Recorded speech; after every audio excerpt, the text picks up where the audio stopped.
Now, Paul Revere gets way too much credit, and also not enough. Everyone's heard of the Midnight Ride, but most of what you think you know about it's complete garbage. He didn't scream, the British are coming, because most colonists were British. And he wasn't the only writer. And spoiler, he didn't even finish his ride. So how the hell did a silversmith from Boston, who made teapots for a living, end up being remembered as the lone hero galloping through the night to save America? Right? The truth is messier, crazier, and a lot more than a children's book version. Paul Revere wasn't a myth.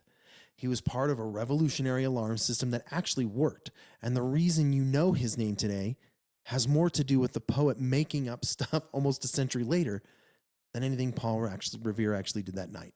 Welcome to our republic. When in the course of human events it becomes necessary for one people to dissolve the political bands, sailors and airmen of the Allied Expeditionary Force. Well, I think it's time we ask ourselves if we still know the freedoms that were intended for us by the founding fathers. Not those three hallowed words reverently dictate what you ought to be, what you can be, what you will be. We pledge to each other our lives, our fortunes, and our sacred honor. Paul Revere was born in Boston in 1734, the son of a French Huguenot immigrant who worked as a silversmith. When his father died, Paul Revere took over the family business, producing everything from spoons to tea sets to church bells.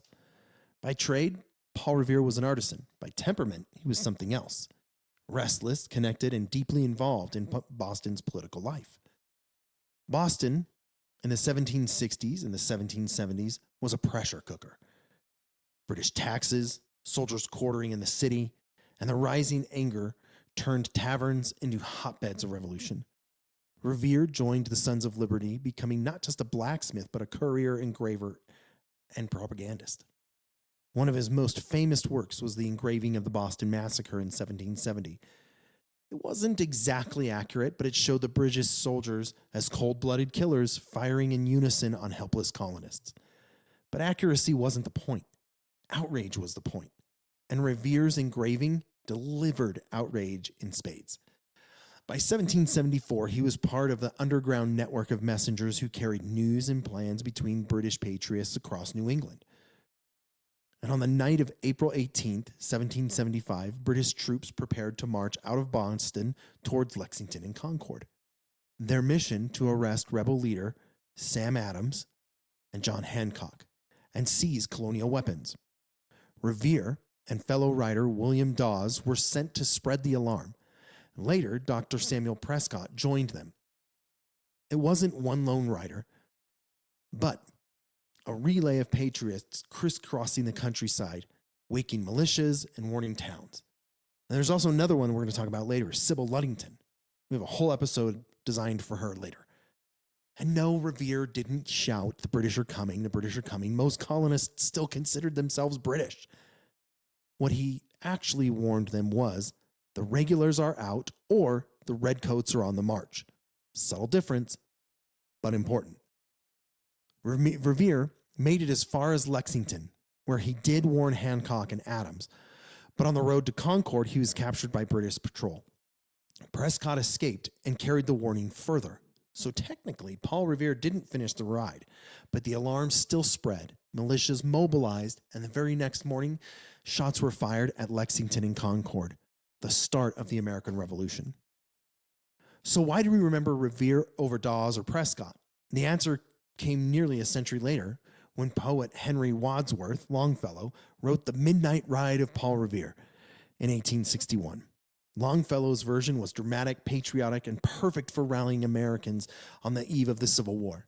It turned Revere into the lone hero who rode out in defiance in the wake to wake a nation. The poem wasn't history. It was propaganda, but it worked, and Revere's name became legend. Now, after the Revolution, Revere went back to being a businessman. He expanded his silversmith into a foundry, producing cannons, copper sheeting, and even bells. He lived long enough to see the country he helped warn into see the country he helped warn into existence become a permanent nation. And he died in 1818 at the age of 83. Now, Paul Revere, brave, yes, artisan, revolutionary, writer, and the man who became larger than life thanks to poetry. He wasn't alone that night. He didn't finish the ride, but he was part of a network that spread the alarm that helped spark the first battles of the revolution. The myth gave us a symbol. The truth gives us a man who was part of something bigger, a movement built not on lone heroes, but on ordinary people working together when the moment came. I really appreciate you taking the time to listen, and remember, history isn't boring. It is the story of legends we think we know, and a truth that's even better. I will see you next time.